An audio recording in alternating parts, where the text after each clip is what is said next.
This car definitely has a suspension problem because when you turn, it's like it leans over like a bunch of body roll, but then it like catches and hooks. So let's get this thing home, let's dig into it, and let's see what's really going on. I think I found the reason for the strange handling characteristics as well as the horrible sound. Check out the non-existent sway bar link bushings. That would explain why the car kind of has body roll and then all of a sudden will catch. And it'll also explain that horrible noise that I've been dealing with. Let's get these ordered and let's get this replaced. Well, the parts showed up. Apparently now AC Delco manufactures parts for all kinds of makes and models, not just General Motors vehicles. And there is the AC Delco part number. So if you have the same problem, you can order these and check that out. Made in USA. That's always good.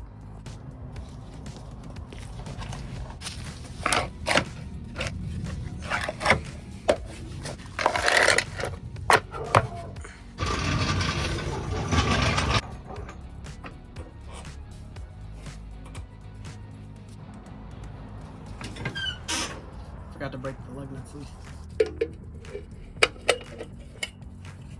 It's 19 millimeter.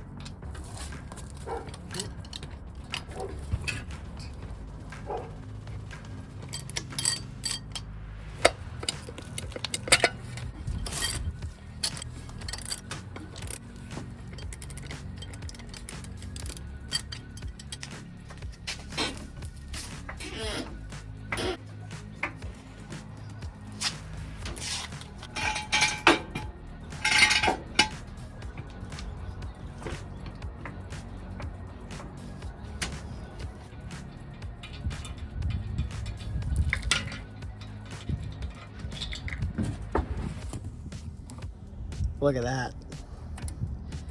Talk about destroyed. No bushing.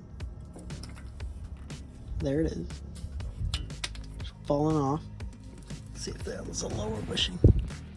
Yeah, the lower one's still there. Alright, let's get these out of here. 16 millimeter on top, 15 millimeter on the bottom.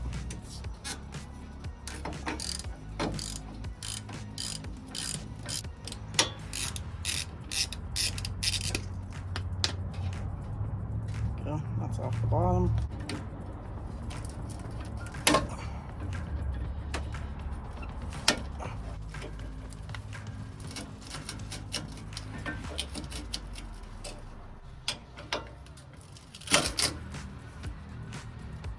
Rip the bit bushing off.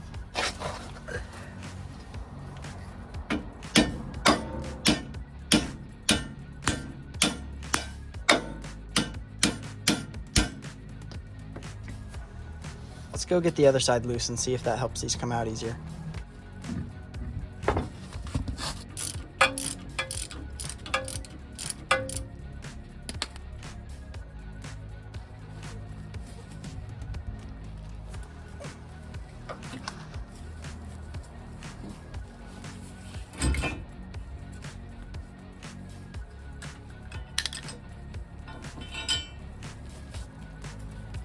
Perfect.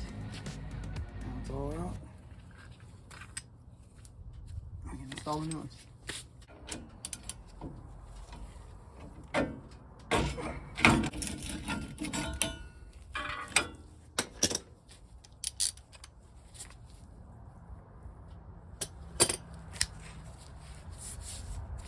Garbage. Well, here's the new versus the old stuff. Right over here we're completely even missing. Gosh, I can't talk. Over here you can see we're completely missing one of the bushings. Most of them are just completely blown out, gone. You know, these Ford designed ones kind of are junk. They got plastic. The bushing material is garbage. And here's the new AC Delco parts. So you get the long bolt, a sleeve, which is the spacer in the middle, and then you get 8 of these bushings, 8 washers, and I'll show you guys how to stack them in here right now as we install them. So let's throw these in and get this job done. So the very first thing that you want to do is get your bolt, pull the sleeve off of it. Next, get one of the washers, and put the concave part of the washer facing down. Get yourself one of the bushings. Make sure that the shoulder part of the bushing is facing down. Once again, push that on. These fit really tight, so you're gonna have to kind of muscle it. But that's gonna hold it, so that's good. Now what we want to do is take this whole rod and stick it through the sway bar. Now once it's through the sway bar, grab yourself another bushing, but this time the shoulder of the bushing right there is going to be facing up. So push that on. Get tight. Another washer, but this time concave up.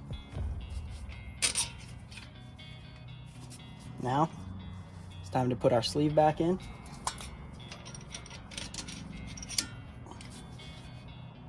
Once again, another washer, but this time concave side down.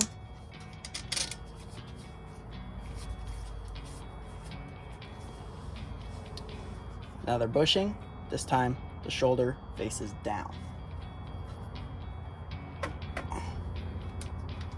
Push that up.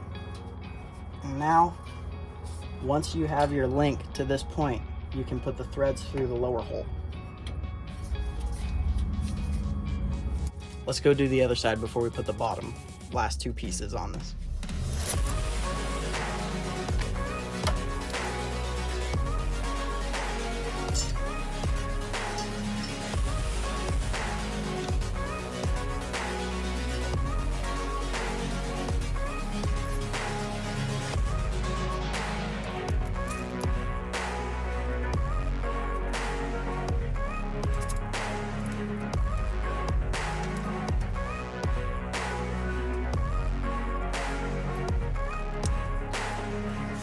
All right, now that you have your end links in, but you don't have the bottom bushing, washer, or bolt on, you need to compress the suspension because there's not enough threads to get the bolt started. So get yourself your floor jack, put it underneath this control arm, and compress your suspension so that you can get the last bushing and bolt on.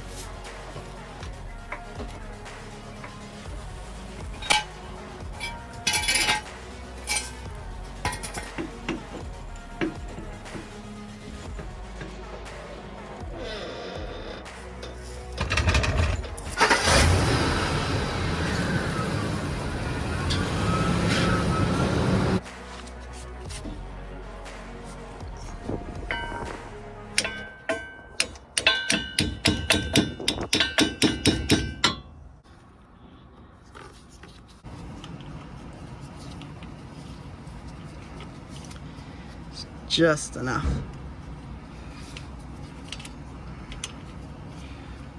Like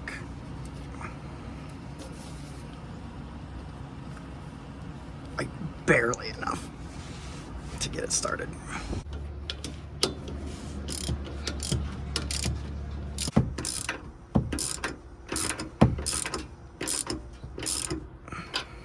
All right, perfect.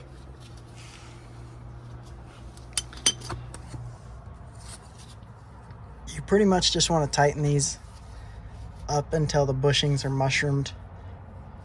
Not like super bad, but just so you know, to where you can tell there's pressure on them and it won't come loose. So let's tighten up the other side.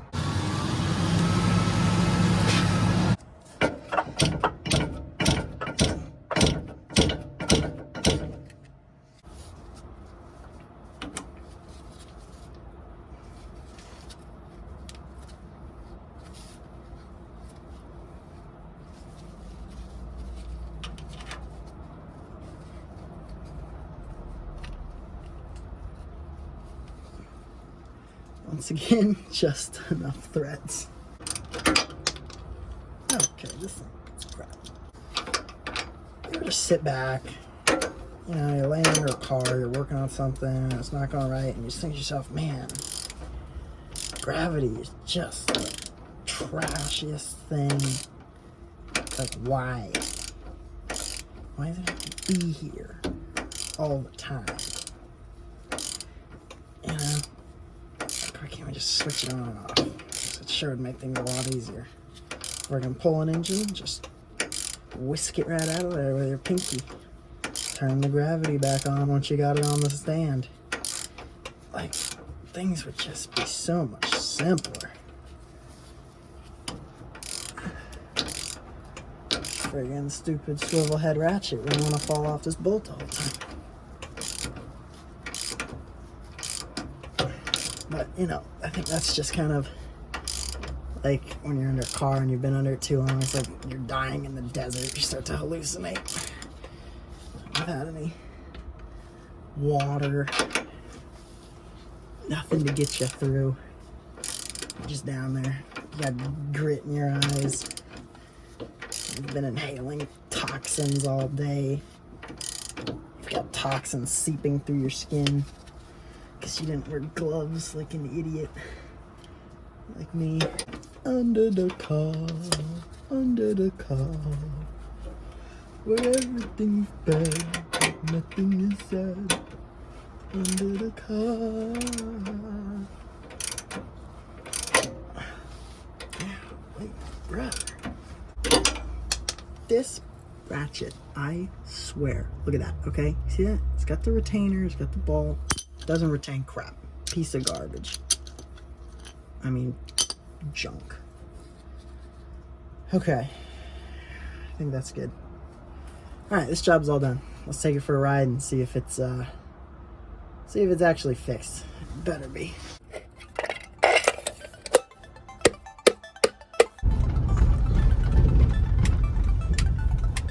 Alright, so I just took this thing around the block and it definitely feels a lot better. It doesn't have that same, like, I don't know, it kind of was like a head tossing motion because it would sway side to side and then catch and then sway and then catch and then sway and then catch. But it's not doing that anymore. So now it, you know, the steering feels a lot more direct, or at least as direct as it can in a 99 Expedition. And it's just handling a lot better. So I'm going to call that a job done. We can move on to the next one. Look at these cows over here just hanging out. Hanging out. Appreciate you guys watching the video. Hopefully you learned something about replacing sway bar end links. If you did, press the like button. If you want to see more content just like this, press the subscribe button, and I will catch you all on the next project. Thank you for watching.